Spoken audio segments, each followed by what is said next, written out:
Bueno, mis hermanos, el libro que hoy vamos a estudiar, algunos son juiciosos siguiendo la secuencia. ¿Qué libro vamos a ver hoy? Esdras, eso. Y prepárese, por favor, dentro de 15 días, yo creo, si Dios me tiene con vida, el próximo libro será Zacarías. Estamos viendo entonces la serie Libros de la Biblia. Cada predicación que usted escuche un domingo o un sábado, usted las puede ver en el canal de nuestra congregación. Usted dice, uy, yo quiero repasar esa predicación, me dijeron que esa predicación, vaya al canal de nuestra congregación en YouTube, CFE Pedregal, y ahí va a ver todas las predicaciones de los pastores. Ahora, en el caso mío específico, las enseñanzas de libros de la Biblia está en mi canal en YouTube, Wilson Gutiérrez el Pregonero, también ya editadas. Ya están solo la predicación así, y está en la carpeta que dice libros de la Biblia. Hasta ahora van 31 libros, wow, ya va bastante. Hemos visto los 5 libros poéticos, hemos visto las 5 epístolas de Juan, van 10, hemos visto las 4 epístolas de la prisión, 14, hemos visto Jeremías, Lamentaciones, 16, hemos visto Levítico, hemos visto los autores del Evangelio, 4, entonces ya ven como 21. Hemos visto una serie de libros que ya todo está en YouTube. Yo estoy viviendo sueños cumplidos. Estoy en una época donde ese era uno de mis sueños, que aunque yo me muriese, ahí quedase el pastor Wilson en las redes. El libro para mí es un sueño, porque es que yo le mandé a mis amigos en Alemania, en Miami, tengo algunos pastores, y les dije, métanse en Amazon, consigan el libro Matrimonio del Adán completo, o sea, ya es allá afuera. Entonces, por favor, si quiere desatrasarse, hay herramientas donde usted se puede desatrasar. Dije entonces, Esdras es un libro que pertenece a una serie que se llama Libros de la Restauración. ¿Por qué se le llama Libros de la Restauración? Porque Israel vivió una etapa de descenso. Dios dijo, mientras ustedes me obedezcan, ustedes serán cabeza y no cola. Se cumplió con el rey David. Cuando estaba el rey David, estuvo en su máximo apogeo. El máximo apogeo fue con el rey Salomón. Venía la gente de otras naciones a ver qué estaba pasando en Israel. Ese es el ideal. El ideal de Dios es que su pueblo no sea objeto de burla, sino motivo de inspiración. Usted en su barrio, la gente debe decir qué tienen, cómo viven, qué hacen, por qué les va mejor que a nosotros, porque sobre nosotros está la bendición de Dios. Esa es la idea. Pero ¿qué pasa? Cuando el pecado vino a Israel, no solo se dividieron las 12 tribus, sino vino el cautiverio, tanto en el reino del norte como en el reino del sur, y entonces vino lo peor. Tomaron las cosas del templo, lo quemaron, los llevaron cautivos a Babilonia, quedó todo en ruinas. Pero ¿sabe qué es lo lindo? Dios es un Dios que a pesar de que nosotros la embarremos, y a pesar de que nosotros la embarremos feo, siempre nos dará otra oportunidad. Dios es el Dios de otra oportunidad. Si usted está con vida, es porque usted está en la otra oportunidad. El día que Dios se jarte de usted, lo mata. Así, con Dios no se come amagues. Pero si estás con vida, no importa lo que hayas hecho, no importa lo que seas, estás en la otra oportunidad de Dios. Y este es el libro, son los libros de la restauración. Porque lo lindo es, Dios dice, pasarán cosas muy difíciles, lo profetizó a través de Jeremías, de Ezequiel y de Daniel. Pero Dios dice, pero pasarán 70 años y yo los haré retornar a su tierra. Y de hecho, todo se cumplió tal como Dios lo dijo. Ahora lo vamos a ver. Entonces, ahí es donde entran estos libros de la restauración: Esdras, Nehemías, Esther, está el libro de Malaquías, Ageo, Zacarías, más los de los profetas. Eso es todo el panorama de los libros de la restauración. Ya vimos el primero, que fue Ageo. Si usted no vio esta enseñanza, la puede volver a ver tanto en el canal de la iglesia como en mi canal. Ya está Ageo. Por favor, coloquen las otras diapositivas aquí.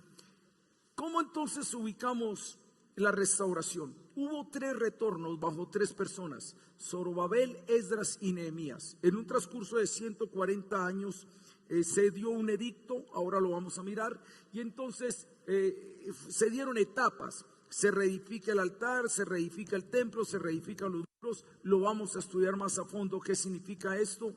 Y bajo varios gobernadores, bajo Ciro, bajo Artajerjes. Bueno, aquí no están los gobernadores. Entonces, estos son los libros: Esdras, Ageo, Esther, Nehemías, Malaquías, Zacarías. Son libros de la restauración. Pasa por favor a la otra diapositiva.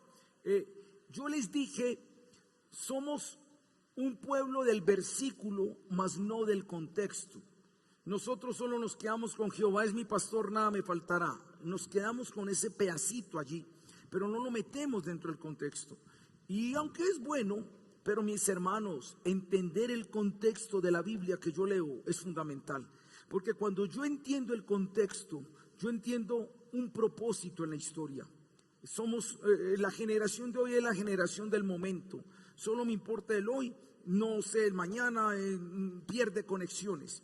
Nosotros tenemos que entender nuestra Biblia desde un contexto para entender el plan de Dios. Entonces, ese es el contexto. Nabucodonosor, Ciro, Darío y Asuero fueron emperadores y Alejandro Magno. Ahí también, ahí está la restauración en esos libros. Por ejemplo, ¿cuándo escribió Malaquías? Malaquías escribe más o menos cuando ya iba a empezar el imperio de Alejandro Magno.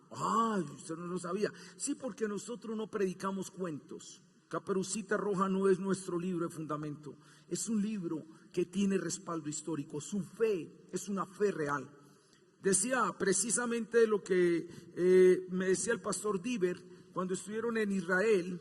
La guía no va a ninguna iglesia, no es creyente, pero dice, pero el Jesús que ustedes tienen fue real, científicamente comprobado, caminó por estas calles. Nuestra fe no es una fe ilógica, tiene historia. Entonces, esta es la historia. Ya vimos a Ageo. Ageo profetiza en el año 520, cuando construyeron el altar, pero no habían construido la casa. Pasa la otra diapositiva, por favor. Ahora vamos a ver Esdras. Esdras, escuchen esto. Hay muchos libros de la restauración que uno lo lee y uno los ve como el paquete así, pero es que Esdras es una mezcla. Esdras vivió en esta época, pero él escribe de algo que sucedió en la época de allá, 100 años antes. Esdras viene en el segundo retorno, pero Esdras dice en el año primero del rey Ciro, y cuando eso Esdras no había nacido, pero él escribe hasta allá. Pero luego Esdras dice que él subió con parte del pueblo, y Nehemías habla de lo que hizo Esdras. Entonces Esdras es una mezcla como de aquí, de allá, de yo y Nehemías, y después mezcla profecías de Ageo y Zacarías. Entonces es un libro que tiene un montón de mezclas, que si uno no lo sabe leer en su contexto, uno lo ve como un paquete, y mentiras que eso es un montón de cosas así. Entonces ahí está Esdras. Pasa por favor a la otra diapositiva. Este es el repaso de hace 15 días, que fue Ageo. La palabra clave en Ageo es meditad en vuestros corazones. Mi casa está desierta y ustedes tienen casas artesonadas. Volvernos a las prioridades. Y vimos estos 6 puntos. Ya le dije, la puede repasar en el canal de la iglesia o en mi canal. Esa es la predicación para hoy. También un acróstico. Aquí está el acróstico de la palabra meditad, que era clave en el libro de Ageo. Pasa a la otra diapositiva. Entonces Esdras también lo voy a hacer con un acróstico. Como me gusta escribir, a mí así enamoré a la nana, a punta de cartas. La atrapé y todavía la tengo atrapada. O sea, eso de ser escritor no es un don que Dios me dio, y me gusta todos estos poemas acrósticos. Entonces Esdras es la base para los 6 puntos que vamos a ver en esta hora de la mañana para estudiar el libro de Esdras. Vamos a ver entonces una primera cosa del libro de Esdras, y es escrituras. Como les dije, después del cautiverio, el pueblo de Israel decide subir otra vez a su tierra, Jerusalén. Estaban en Babilonia, y Esdras, que fue uno de los que promovió para que subieran, Miren lo que dice en Esdras capítulo 7, versículo 6. Abra conmigo Esdras capítulo 7, versículo 6. Esdras 7, 6. Este Esdras subió de Babilonia. Era escriba. Si a usted le gusta rayar la Biblia, entonces subrayeme estas palabras: diligente en la ley de Moisés. Diligente en la ley de Moisés, subraye eso. Que Jehová Dios de Israel había dado, y le concedió el rey todo lo que pidió, porque la mano de Jehová su Dios estaba sobre Esdras. Vaya al 10, capítulo 7, versículo 10. Porque Esdras había preparado su corazón para inquirir la ley de Jehová. Subraye eso: para inquirir en la ley de Jehová y para cumplirla. Subraye cumplirla. Y para enseñarla. Subraye enseñar. Y para enseñar en Israel sus estatutos. Esta es la copia de la carta que dio el rey Artajerjes al sacerdote Esdras. Escriba versado en los mandamientos de Jehová y en sus estatutos a Israel. Artajerjes, rey de reyes, a Esdras, sacerdote y escriba, erudito en la ley del Dios del cielo. Subraye, erudito en la ley del cielo. Mis hermanos, hoy les voy a hablar el proceso de una restauración. Si yo le hablo a usted restauración y le digo, dígame sinónimos de restauración, yo le voy a decir algunos sinónimos de restauración. Avivamiento, sinónimos de restauración, resurrección, sinónimos de restauración, renovación. Esto que me habla aquí de Esdras son los pasos para que haya una restauración en nuestras vidas en estos tiempos. Yo no sé usted qué dirá, pero yo soy de los que digo, yo quiero vivir en un avivamiento. Lo decía en el libro de Ageo y lo digo hoy: no hay cosa más difícil que uno andar la vida con los cielos cerrados. Pero hermano, andar uno con los cielos abiertos en avivamiento, esto es otra cosa. Las cosas se dan, las cosas fluyen. Lo que usted se mataba toda una noche, como Pedro con la pesca, Dios se lo da a usted en un momentico. Los sueños se cumplen. Los cielos abiertos a favor de sus hijos son parte de las señales de una renovación y restauración en nuestras vidas. Y si usted es de los que dice, pastor, yo quiero que mi vida entre en una renovación, en una restauración, entonces esta enseñanza es para usted. Yo soy de los que creo el avivamiento no ocurre solo a nivel colectivo. Para que haya un avivamiento a nivel colectivo, primero tiene que haber un avivamiento a nivel personal. Si queremos que esta congregación entre en un avivamiento, entonces no es la congregación. Empiece por su avivamiento personal, por su restauración personal. Y cuando usted esté restaurado, usted también, resulta que el avivamiento se vuelve colectivo. La gente está esperando el avivamiento colectivo, pero está descuidando su avivamiento personal. Están esperando que venga, yo no sé quién de por allá lejos, imponga las manos y que quede con el calambre. No, entre usted en avivamiento, en restauración, y Dios se encarga de lo otro. Y el primer paso para que haya una restauración es: vuélvete a las Escrituras. Necesitamos Esdras en pleno siglo XXI. Necesitamos Esdras que, a pesar del tiempo que absorbe TikTok, Facebook, Instagram, yo no sé qué, Netflix, necesitamos Esdras que vuelvan a amar las Escrituras, que inquieran en las Escrituras.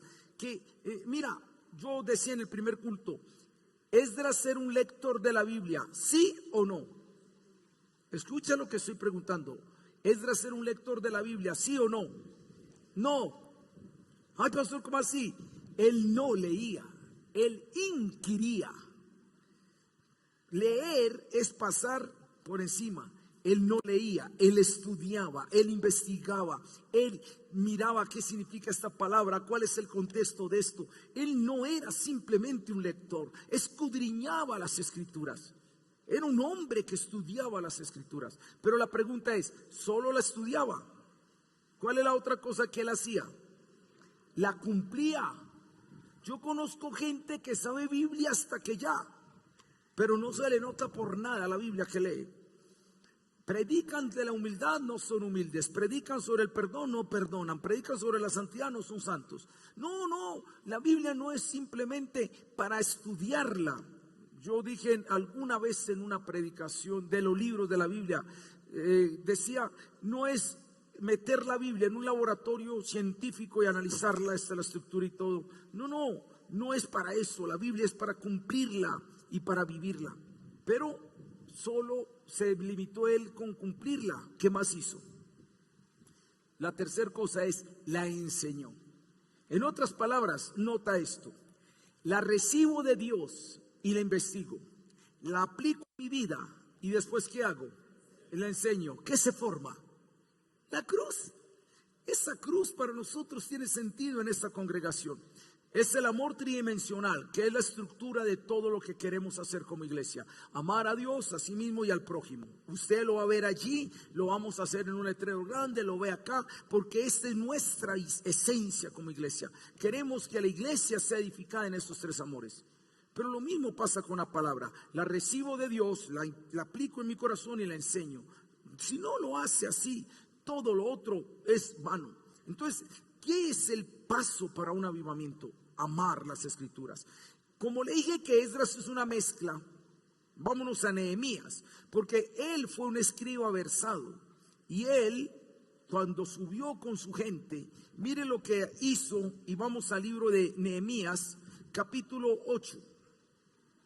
Nehemías capítulo 8. Y mira lo que dice. Mira esta escena, qué belleza. Nehemías 8. Y se juntó todo el pueblo como un solo hombre en la plaza que está delante de las puertas de las aguas. Y dijeron a Esdras, el escriba, que trajese ¿qué? El libro de la ley, la cual Jehová había dado a Israel. Y el sacerdote Esdras trajo la ley delante de la congregación, así de hombres como de mujeres, y de todos los que podían entender, el primer día del mes séptimo. Y leyó el libro delante de la plaza que está delante de la puerta de las aguas, desde el alba hasta el mediodía, en presencia de hombres y mujeres y todos los que podían entender. Y los oídos de todo el pueblo estaban atentos al libro de la ley. Y el escriba Esdras está sobre un púlpito de madera que había hecho para ello, y junto a él estaban Matatías, Semanías, Urías, Hilcías.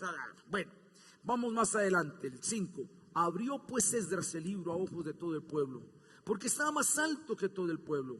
Y cuando lo abrió, todo el pueblo estuvo atento. Bendijo entonces Esdras a Jehová Dios grande, y todo el pueblo respondió amén, amén, alzando sus manos, y se humillaron y adoraron a Jehová inclinados a tierra. Y los levitas, bueno, y vamos más adelante, y dice el 8, y leían en el libro de la ley de Dios claramente, y ponían el sentido de modo que entendiesen la lectura. Y Nehemías el gobernador y el sacerdote Esdras, escriba, y los levitas que hacían entender al pueblo, dijeron a todo el pueblo: día santo es a Jehová nuestro Dios, no os entristezcáis ni lloréis, porque el pueblo lloraba oyendo las palabras de la ley. Oh, mis hermanos, si quieren una restauración y un avivamiento, tenemos que volver a las escrituras. Dime cuánto amas las escrituras y te diré cuánto estás capacitado para un avivamiento. Nosotros queremos el avivamiento de Dios y queremos el fuego de Dios, pero Dios dice: ¿qué están haciendo con mis escrituras? ¿La están inquiriendo? ¿La están cumpliendo? ¿La están aplicando? ¿Cuánto tiempo están sacando para ellas?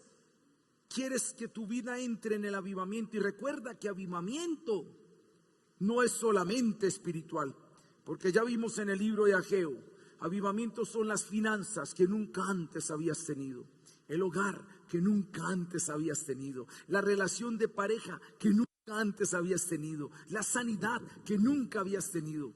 Una de nuestras P que están dentro del amor tridimensional se llama prosperidad Shalom. Y la prosperidad Shalom abarca lo económico, lo emocional, lo físico, lo social. Todo esto es avivamiento. Pero Dios dice: dime qué lugar ocupa la palabra en tu vida, y yo te diré qué tan apto eres para el avivamiento que yo quiero dar para ti. tenemos que volver a las Escrituras, de tal forma que nos hagan llorar, que nos aceleren los latidos del corazón, que nuestra noche nos desvelen o nos hagan levantar antes por meditar en esa palabra. Las Escrituras es el primer paso para una restauración. La segunda, después de las Escrituras, es la santificación. Vaya conmigo a primero Esdras 2:62. No lo tengo ahí en el gráfico, pero quiero que miren Esdras 2:62. Le voy a dar un datico. Cuando dan el decreto, Ciro, suban a Jerusalén, una de las primeras cosas que hicieron fue buscar la genealogía de los que subieron. La genealogía de los que subieron. Y mire, 2:62, Esdras 2:62. Y mire lo que dice Esdras 2:62. Estos buscaron su registro de ¿qué? Genealogías, y no fue hallado, y fueron excluidos del sacerdocio. Por favor, hermanos, agarra la onda conmigo en lo que te quiero decir. Para Dios, el pueblo que iba a subir a la restauración, era muy importante que ellos tuvieran su genealogía. Tan importante era que los que no tenían su genealogía, al menos en los sacerdotes, no pudieron ejercer el sacerdocio. Es como si yo dijera, suba, pero suba con su genealogía, porque si usted pierde su genealogía, se puede perder el sacerdocio. Pastor, ¿y qué tiene que ver eso con la santidad? ¿Y qué tiene que ver con nosotros? Santidad significa estar separado. Santidad significa quitar el uso común para ponerlo a un uso sagrado. Eso es lo que significa santidad. Las cosas santas del altar eran solo para uso del altar. Eso significa santidad. Entonces, para que usted esté separado es muy importante que usted tenga una genealogía. Les tengo una mala noticia. Nuestra genealogía no es que sea como muy buena, que digamos. Oiga, ¿y cuál es su genealogía? Hijo del borracho de la cuadra. ¿Cuál es su genealogía? Hija de la amargada y la que se mantiene llorando y diciendo palabras. ¿Cuál es su genealogía? Hijo de los peliones de la cuadra. Si hay algo que nos han quitado en estos tiempos, es genealogía. Hoy la mayoría está con una genealogía que no quiere mostrar, o una genealogía de la cual no hay mucho que decir. Entonces aquí es donde tenemos que llamar al Chapulín Colorado y decir, oh, y ahora, ¿quién podrá defendernos? Les digo cuál es la respuesta. Es verdad que su genealogía y mi genealogía puede ser que no haya mucho que sacar, pero en Cristo Jesús hay un nuevo nacimiento. Y la Biblia dice que el que está en Cristo, nueva criatura es. Las cosas viejas pasaron, he aquí ahora son hechas nuevas. Y en esa nueva identidad se nos da una genealogía. Porque ya no somos hijos del borracho, hijos de la chillona, ya somos hijos de Dios. Y por eso Juan 1:12 dice, mas a los que le recibieron, a los que creen en su nombre, se les dio ¿qué? La potestad, el poder, la autoridad. Ser hijo de Dios no es simplemente, ve, yo estoy yendo a la iglesita por allí. No. Ser hijo de Dios es tener el poder de ser un hijo de la promesa, una hija de la promesa. Decía en el primer servicio, de pronto lo vamos a hacer. Vamos a ver, yo durante un año en la central, cuando mi esposo y yo estábamos pastoreando a los jóvenes, cada viernes que nos reuníamos, antes de empezar la palabra, yo los hacía poner de pie. De pronto lo hacemos aquí, vamos a esperar a ver qué dice el Señor. Pero ¿sabe qué hacíamos? Primera de Pedro 2:9, todos nos poníamos de pie. Primera de Pedro 2:9, levanten la cabeza en alto, pongan la mano en el pecho y repitan, y todos repetíamos: mas yo soy linaje escogido, real sacerdocio, nación santa, pueblo adquirido por Dios para anunciar las virtudes de aquel que nos llamó de las tinieblas a su luz admirable. Siéntese, otro viernes, a la otra semana: mas yo soy linaje escogido, real sacerdocio, nación santa. Durante un año, porque yo les dije, yo quiero que se les meta su genealogía. Su genealogía no es el hijo del borracho, el hijo de los peleones, el hijo de los pobres, el hijo, no. Su genealogía es: soy hijo, hija de Dios. Por mí se pagó alto precio, precio de sangre. Yo tengo un espíritu. Yo le digo a los chicos que están en la universidad: ustedes están destinados a ser 10 veces superior a cualquiera. Porque eso es lo que pasó con Daniel y los compañeros. Encontraron en ellos un espíritu 10 veces superior. Somos una generación sin genealogía. Somos una generación sin identidad. Y por ser una generación sin identidad, ya no estamos separados para usos sagrados. Nos volvemos comunes cuando usted y yo no somos comunes. Y si usted quiere, en este proceso de santificación, lo primero para el proceso de santificación, para la restauración, es: dime cuál es tu genealogía, dime cuál es tu identidad. Por eso, cuando Adán y Eva pecaron, el Señor no les dijo qué hicieron o por qué lo hicieron.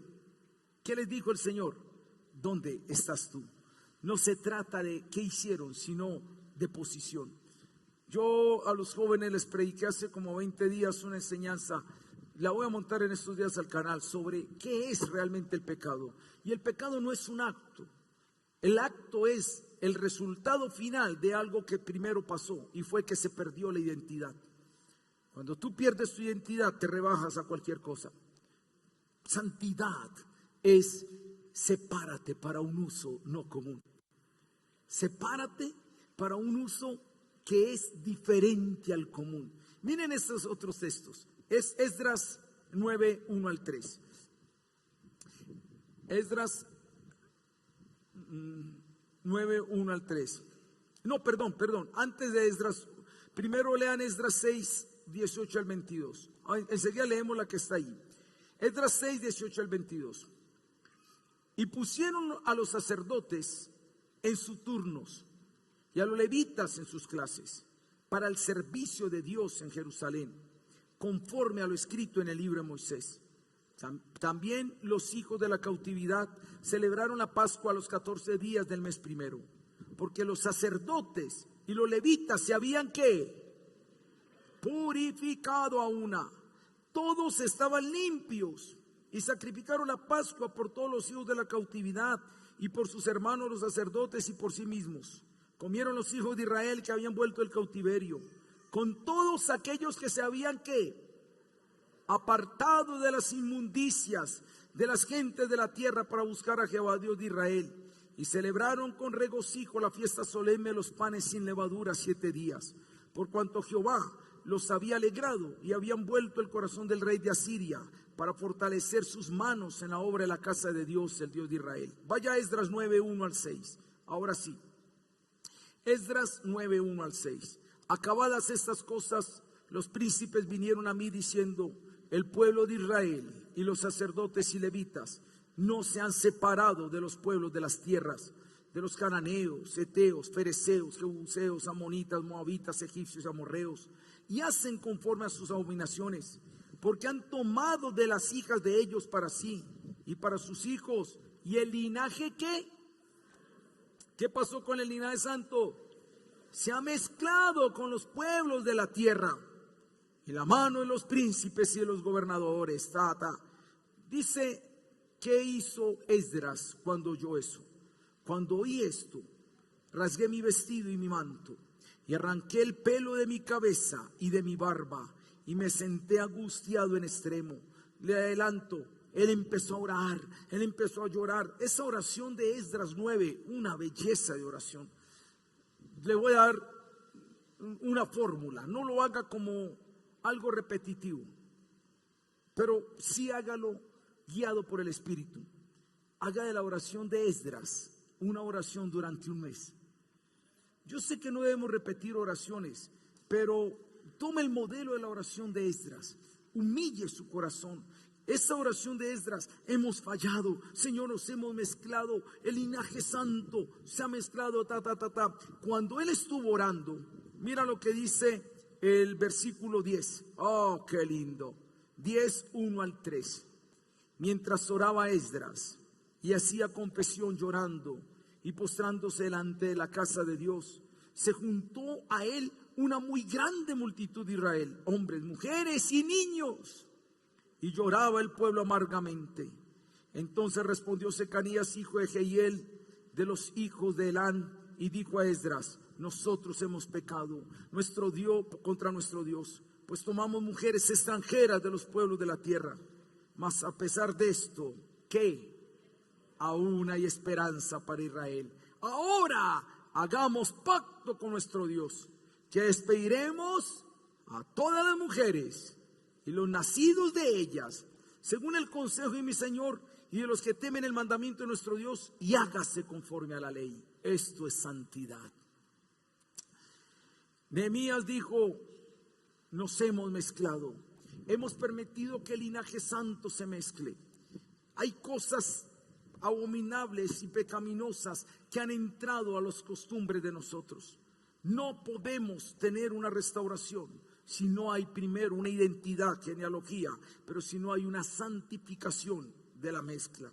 Y mira esto, el pueblo lo vio llorando y todos dijeron: reconocemos nuestro pecado. Pero una cosa es leerlo, otra cosa es vivirlo. Yo, que soy bien peliculero, les voy a mostrar cómo fue la película. ¿Qué pasa? Dice que aún los sacerdotes se mezclaron con cananeas, con filisteas. Yo no creo que era una feíta cualquiera, porque es que hay unas cananeas con unos cuerpos, hay unas cananeas con unas caras, y yo me imagino que hizo Israel. Esa esposa bonita con todas sus cosas, y tiene que decir ese esposo: mujer, yo pequé al Señor, no podrá ser más mi esposa. Ahora, el pastor Pedro aclaró ahora: no es que usted vaya a llegar y llegue donde su esposa: el pastor acaba de predicar que usted es una cananea, echado pescado, que hasta aquí llegue. No. Ahora les voy a decir qué se hace. Bueno, en realidad no es el hombre el que espía a la mujer, más bien va a ser la mujer la que espía al cananeo. Es que es muy chistoso, porque nosotros Nani y yo le decimos a la pareja, al esposo: ¿cómo está la relación matrimonial? No, bien, algunas cositas por ahí, pero está bien. Eso es lo que nos dice el hombre. Pero vamos de la mujer: ¿y cómo está? Estoy que me divorcio. Vea, llegó 1 hora antes de divorciarme. La versión del hombre es siempre diferente. Entonces, más bien las que se van a divorciar son las mujeres de esos cananeos que tienen. No. La Biblia dice que si Dios nos llamó casados, y si el esposo inconverso consiente en vivir con nosotros, nosotros podemos santificar a ese cónyuge. Donde ya es un proceso diferente. Si el inconverso no consiente, que eso tiene su significado también, pues ya hay que hablar otras cosas.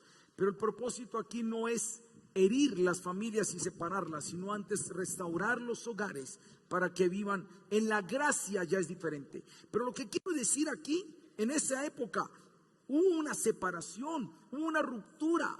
Papá se tuvo que despedir de sus hijos y de su mamá. Ahora, yo creo que por la ley no mandaron a esas mujeres echadas y que se defiendan. No, las mandaron con su dote, con sus cosas. No podían ser injustos, pero tuvieron que separarse de lo que más amaban. Porque escucha, buscar la santidad implica un dolor. Tienes que despegarte de cosas que quieres. Yo recuerdo, bueno, no sé si todavía tendré la habilidad, el arte, no sé, pero me iba bien dibujando, muy bien dibujando. En mi época de rockero, estamos hablando de una época, hace mucho rato, una de las agrupaciones que me gustaba era Iron Maiden. Algunos que fueron rockeros saben de Iron Maiden. Y Iron Maiden tenía una carátula de Number of the Beast, 666, y era una calavera grande. Era un diablo rojo grande con unos hilos, y manejaba con los hilos una calavera, y todo el entorno era un entorno de muerte, de sombrío. Hice un cuadro hice un cuadro de esa carátula. O sea, era una obra maestra en dibujo. En mi época, y esa fue la época donde yo me convertí. Y una de las primeras cosas para un artista, su obra es como un hijo. Ese cuadro quedó muy bien, era un cuadro grandotote. Y el Señor me dice, tienes que renunciar a ello. Y mire pues la trampa. Llegaron muchos del ámbito de los rockeros, me decían, le hago lo que sea por ese cuadro. Y el Señor me decía, no, si es mal para ti, será mal para otros. Lo tienes que destruir. Ay, Dios, la destrucción de ese cuadro. Yo sentía que se rasgaba el corazón, pero a veces toca. Una de las escenas que a mí más recuerdo, mami, ¿recuerdas a Sarai con la muñeca? Wow, a mí me emocionó esa escena. A mi hija Sarai tenía ¿cuántos años, mami? 4 años, por ahí unos 4 años. Le regalaron una muñeca y el problema no era la muñeca, sino que las manos tenían un signo que se utiliza en los conciertos de rock, que es hacer el signo de un macho cabrío, y el signo era satánico. Y la muñeca tenía eso. Cuando yo veo esa muñeca, y yo que estuve en el mundo del rock y todas las cosas, yo dije, no, ella no puede tener esa muñeca. Pero yo dije, yo no le voy a quitar la muñeca a mi hija, ella no va a entender. ¿Sabes qué hicimos con nuestra niña de 4 años? Le dijimos, hija, mira, te regalaron una muñeca, es muy bonita, pero a veces el diablo en cosas bonitas pone cosas feas. Y yo le dije, mira la muñeca, la mano, ¿qué señal tiene? Sí, entonces mismo le mostré fotos de rockeros y conciertos con el mismo signo que hacían en la mano. Este signo es un signo que significa adorar a Satanás. La muñeca linda que tú tienes, con su mano está adorando a Satanás. Cada vez que tú la coges, estás cogiendo una muñeca que tiene un signo de adoración a Satanás, y tú eres una hija de Dios. Le di genealogía, le di identidad, y le dije, no quisiéramos que tuvieras esa muñeca. Y ella llora, se le sale la lágrima y yo, o sea que yo no puedo tener esa muñeca. Hija, no lo puedes tener, pero no es nuestra decisión, es tu decisión. Ora al Señor. ¿Sabe qué fue lo más lindo? Media hora después nosotros nos fuimos y ella se quedó con la muñeca. Yo no sé qué pasaría. A la media hora vimos su muñeca en la basura. Fue la decisión que ella tomó, pero sé que la tomó con mucho dolor. Mis hermanos, la santidad duele, pero escuchen, duele más vivir en pecado. Nunca dejaré de pensar eso. Si es difícil ser santo, es más difícil ser pecador. No vivas en pecado, no ocultes el pecado, no tengas una doble moral ni tengas una conciencia manchada. Es difícil vivir en santidad en un mundo de pecado, pero es más difícil vivir en pecado porque los cielos están cerrados. Restauración es, vuélvete a las Escrituras y ve a la santificación. La tercera, voy a ir rápido en las otras 3. Disposición. Vaya conmigo a Esdras capítulo 1, versículo 1 al 4. Mira Esdras capítulo 1, versículos 1 al 4.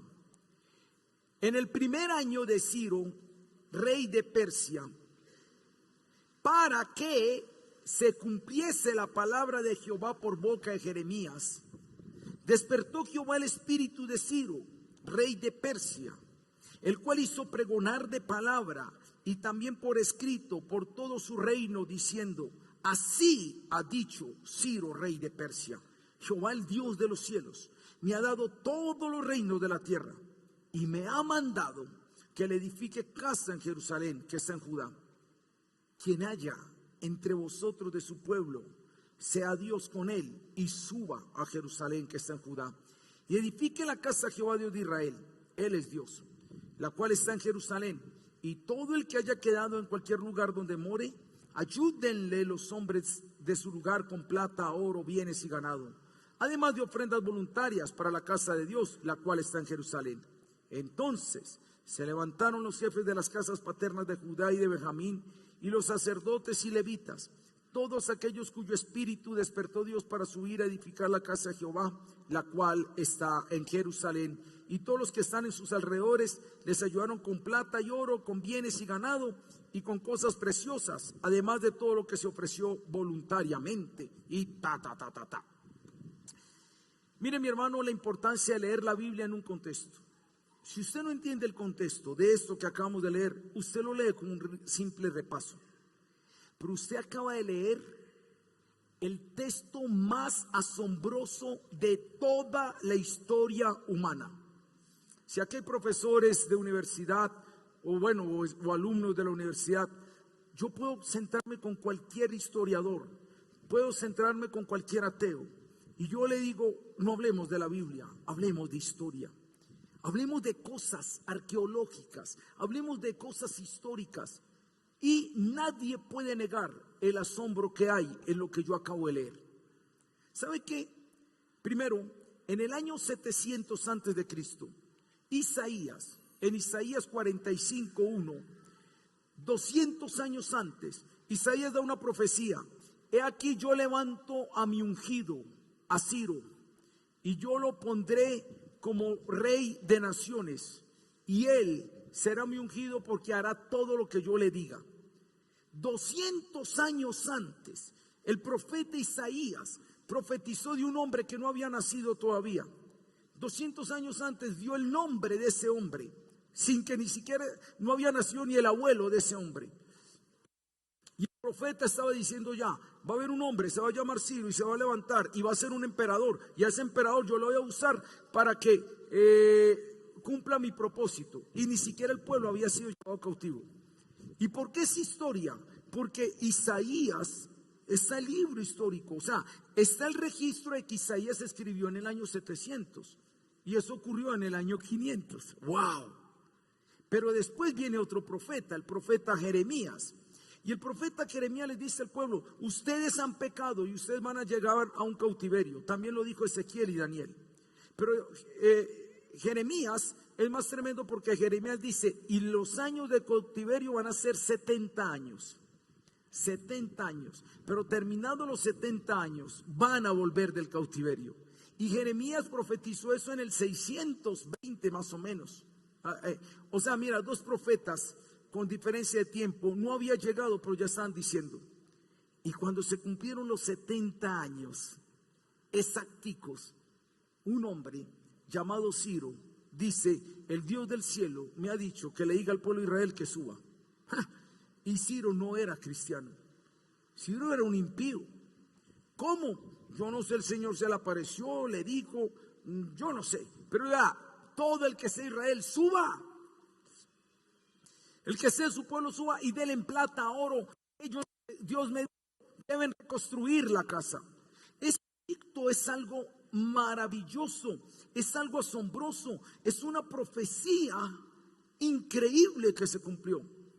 Yo le hago una pregunta: ¿subieron todos? No. Si usted mira los libros de la restauración, ¿sabe cuántos judíos subieron? 50,000. 50,000 de toda una nación. Porque es que subir, ahora vamos a verlo en el retorno, representaba muchas cosas. Y no todos se dispusieron, solo unos pocos se dispusieron. No han cambiado los tiempos, mis hermanos. Hay cosas que Dios está haciendo.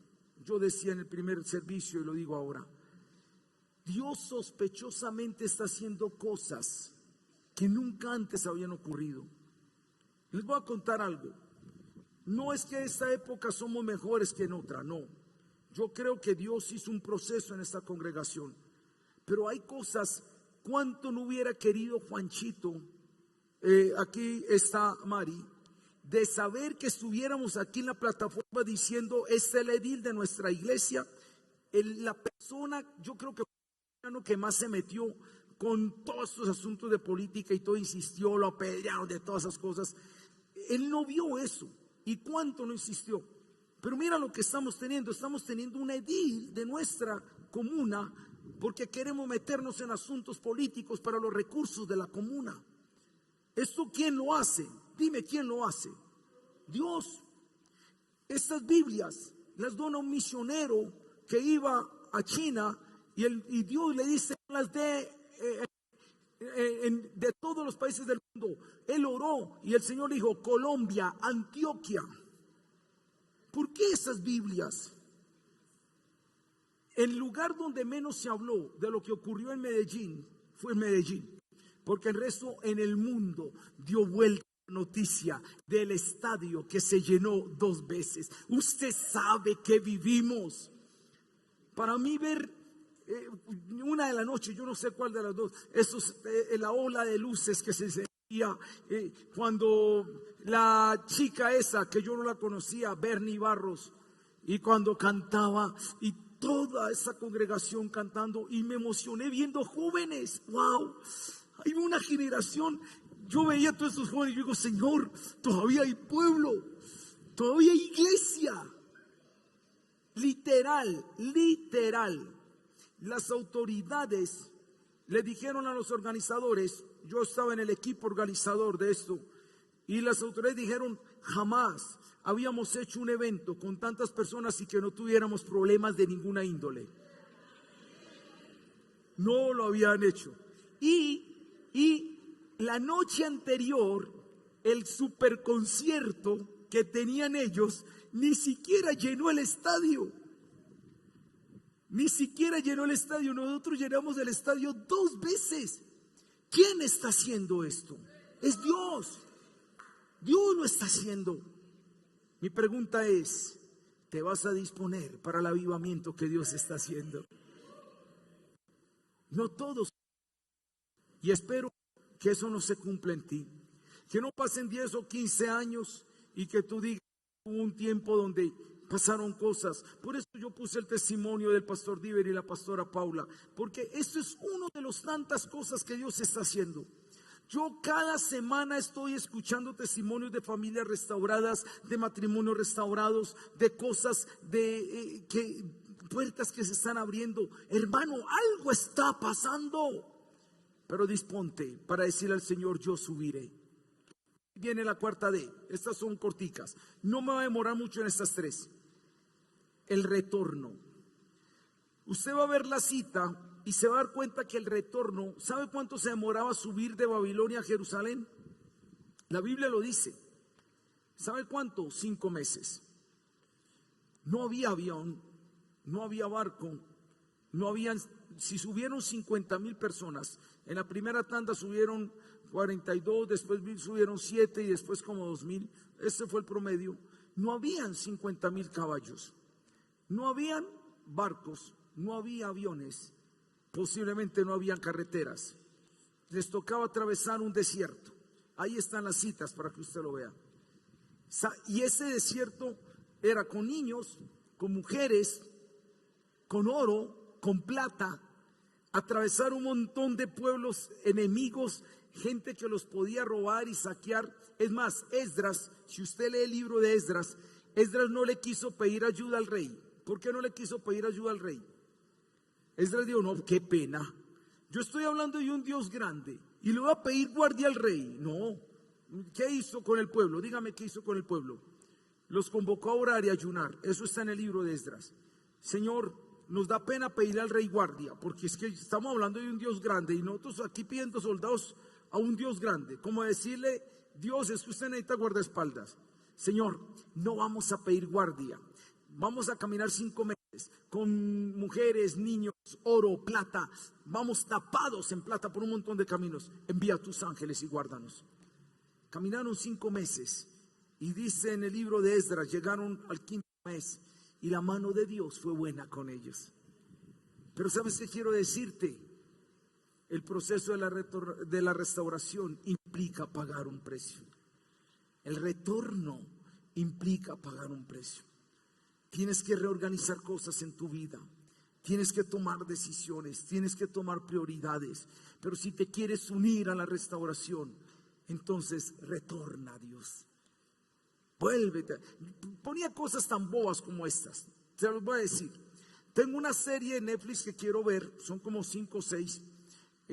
Me la recomendaron y hay series buenas en Netflix. Y yo todo contentico, y sé que el lunes, que es festivo, me la iba a ver con la nana. Y cuando me acordé, ay, verdad que debo ir a ministrar a unas parejas en el retiro. Y hasta ahí llegó la serie, pero yo dije, no, señor, importa primero eso. Y llevo aplazándola como hace más de 3 meses. Pero a veces hay que tener prioridades. Hay que dejar cosas en segundo lugar. Si queremos retornar a un avivamiento, si quieres ver que las cosas en tu casa cambien, que tu empleo mejore, que los cielos se abran, paga el precio el retorno. Y por último, altar y sermón. En cuanto al altar, no voy a detenerme mucho porque ya lo hablé en el libro de Ageo. La restauración fue por etapas. Ellos llegaron, y usted va a ver en el 3:1 al 13, que lo primero que hicieron fue el altar. Ellos dijeron, bueno, llegamos aquí, después de 5 meses, construyamos el altar, hay que adorar a Dios, hay que presentar el sacrificio diario, y el altar lo construyeron. Pero como hubo oposición, y empezaron los enemigos a decir, esta gente está maquinando un complot, todas estas cosas, ¿sabe cuántos años se quedaron con el solo altar? 15 años. Se quedaron solo con el solo altar. Y ahí estaba el altar. Y ya yo lo dije en el libro de Ageo, pero se lo repaso. El altar, posiblemente una chocita ahí para que no se apagara el fuego, y ellos viviendo en casas artesonadas y la casa no construida. Y ahí es donde entra Ageo y les dice, es que no es solo levantar el altar, hay que levantar mi casa. Ustedes están en casas artesonadas y mi casa está desierta. No se queden con el altar. Hay cristianos que solo tienen altar levantado, solo altar. Pastor, ¿y qué significa solo altar? Van los domingos a la iglesia, diezman, ofrendan, cantan, llevan la Biblia, escuchan los mensajes, adoran al Señor, pero solo altar. Solo tienen el altar. Y Dios dice, ¿qué estás haciendo? ¿Qué otras cosas más estás haciendo para afectar tu ciudad, tu mundo? Por eso yo he dicho, yo estoy viendo una época en mi vida donde estoy viendo muchos sueños logrados. Ya aún el libro del matrimonio, el Adán completo, le escribí a varios pastores amigos en Miami, en Alemania. Vea, métase en Amazon, por favor, lea este libro que vale la pena leerlo. O sea, no hay que pensar solo aquí en 4 paredes, no es solo el altar. Tu vida es necesaria para hacer cosas en este mundo. Dios te necesita. ¿En qué? Yo no sé, pero Dios, tú te unes a Dios y Dios te va a mostrar el propósito. No te quedes solo con el altar. Y por último, abre Esdras 5:1. Esdras 5:1, con esto termino.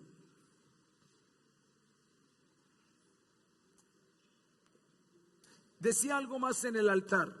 Cuando levantaron el altar, los viejos lloraban y los jóvenes se alegraban. Uno decía, ¿y por qué lloraban y por qué se alegraban?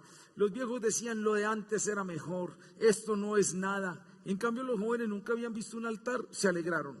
Este es el problema de nosotros los viejos. A veces nos quedamos diciendo, todo tiempo pasado fue mejor. Pero el libro de Eclesiastés 7:10 dice, no digas que todo tiempo pasado fue mejor, porque Dios es un Dios que llama a cada generación y Dios no muere con una generación. Y Dios puede hacer con esta generación cosas que no hizo con nosotros. Tenemos que creerle al Señor. Bueno, miren este último. Esdras 5:1 al 5. Dice así. Esdras 5:1 al 5. Espere que se me fue. Dice, profetizaron Ageo y Zacarías, hijo de Ido, ambos profetas, a los judíos que estaban en Judá y en Jerusalén, en el nombre del Dios de Israel, quien estaba sobre ellos. Entonces se levantaron Zorobabel, hijo de Salatiel, y Yeshua, hijo de Josadac, y comenzaron a reedificar la casa que estaba en Jerusalén, y con ellos los profetas ¿de quién? De Dios, que les ayudaban. Yo le hago una pregunta: ¿cómo ayudaban los profetas para la reedificación del templo? Pegando adobes, revolviendo cemento. ¿Sabe cómo ellos ayudaban? Profetizando. No es con espadas ni con ejércitos, mas con el poder de su Santo Espíritu. ¿Cómo ayudaban ellos? Desde el día de hoy, desde el día que pusieron el primer cimiento, la bendición ya está, y aunque no la vean, el Señor ya declaró la bendición. ¿Y cómo ayudaban? Meditad bien en vuestros corazones, porque es que una reedificación, en ese caso, no era solo con ladrillo y con cemento, también con profecía y sermones. ¿Qué es lo que ustedes están recibiendo en esta mañana? Es parte de la restauración.